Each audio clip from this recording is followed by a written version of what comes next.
Your dropshipping store's design is silently deciding whether visitors trust you enough to buy. Today, I'll walk you through the design errors that scream scam to customers and how to fix each one. Your customer has never heard of your brand. A cheap-looking store confirms their worst fears. A clean, professional one disarms them. Mistake 1. Clutter and chaos. The most trusted stores feel calm and spacious. Mistake 2.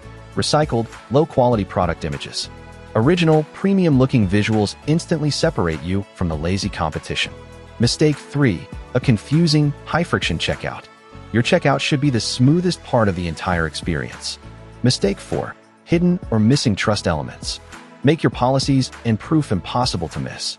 Mistake 5. Not designed for mobile. If your store is clunky, slow, or awkward on mobile, you're losing the majority of your buyers. Now the final fix. The non-design one that beats every layout tweak. Instant answers to visitor doubts. A great-looking store that leaves people wondering, but how long is shipping, still loses them. I put Jaja Helper on my store so the moment a visitor has a doubt, it's answered instantly, 24/7, in natural language. Fix your design mistakes to earn the trust. Then make sure no question goes unanswered to close the sale. Together, they turn a suspicious visitor into a confident buyer.